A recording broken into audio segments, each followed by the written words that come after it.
La nuit tombe paisiblement. Un serpent trouve son chemin dans une menuiserie.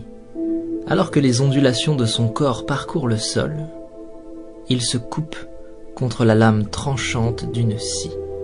Le serpent se dresse et frappe violemment la lame dentelée. Un acte déraisonné et sans conséquence pour la scie, mais qui blesse gravement le serpent à la mâchoire. Aveuglé par sa rage et convaincu d'être face à un ennemi dangereux, le serpent entoure la scie de tout son long pour en venir à bout et la faire suffoquer. Une nouvelle attaque sans incidence sur l'ennemi, un ennemi pourtant sans conscience, vainqueur malgré lui d'un combat sans adversaire. Le serpent se tue lui-même sous l'effet de sa propre étreinte contre une lame aiguisée et apathique. Ignorant, le serpent est mort dans un combat contre lui-même, tué par sa propre colère. Le message est fort ici. Souvent, lorsque nous réagissons sous l'effet de la colère, nous pensons que les autres nous ont blessés, qu'ils ont agi sciemment, et nous réagissons au quart de tour alors que ce n'est pas nécessaire. Nous cultivons de la rancœur et du ressentiment. Parfois même nous espérons la souffrance d'une autre personne.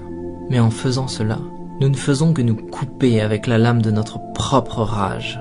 Et cette énergie malsaine que nous déversons autour de nous n'atteint personne d'autre que nous-mêmes. De tels sentiments sont souvent inoffensifs pour ceux dont ils sont la cible et profondément néfastes pour notre propre cœur. Lorsque nous réagissons sous l'effet de la colère, plutôt qu'avec compassion, personne ne gagne. Ignorer la négativité est toujours plus sain. Pardonner, accepter et laisser passer est toujours plus habile. Se concentrer sur la création plutôt que sur la destruction est toujours plus sage. Et il est plus noble de bâtir la vie que nous voulons, plutôt que de chercher à détruire celle que nous ne voulons pas. Si quelqu'un se comporte mal avec nous, plutôt que de réagir avec agressivité et violence, peut-être devrions-nous comprendre ce qui est en train de traverser cette personne et faire preuve d'écoute et de compassion.